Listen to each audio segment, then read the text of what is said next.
hosts that you're connecting into vCenter.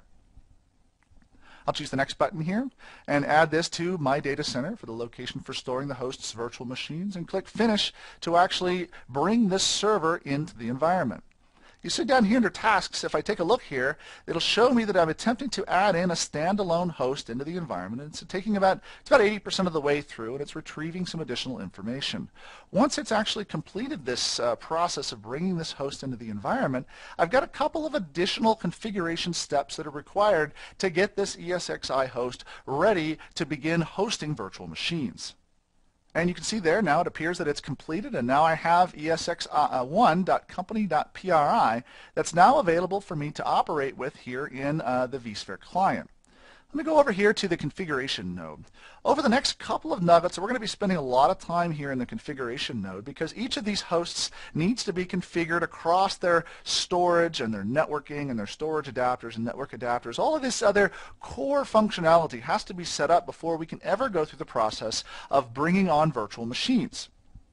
Before we even get there, we need to come down to the software node down here and configure a few settings that are important for just the core functionality of ESXi. The first of which here is to verify that we have the most appropriate license features for whatever license that we've actually assigned to this ESXi host. In this case, we have the evaluation mode that we're using, so all of the product features are available to us.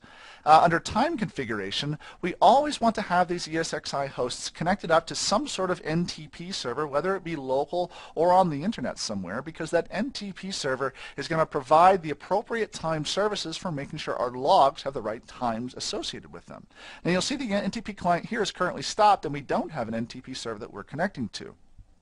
What I'm going to do here is click the Properties button here and choose to enable the NTP client and choose Options here and make sure that I'm going to start and stop with the host so that the NTP server is automatically going to start when the host starts and then stop whenever the host stops as well. And I need to choose actually an NTP server that I'm going to point against. Again, if you have one local to your environment, you can use that, or you can use one of the ones that are out on the internet like pool.ntp.org, which is a common one that's being used, and then choose to restart the NTP service to apply those changes. When I hit the OK button here, you'll see that my NTP server is now running, and I'm getting a better time here that's more correct for the server that I'm attempting to work with. There are a whole series of additional software elements that are needed to be configured down here. However, there's only one that's required here at the very beginning of getting this ESXi host up and running, and that's the assurance that we have our DNS and routing information set up correctly.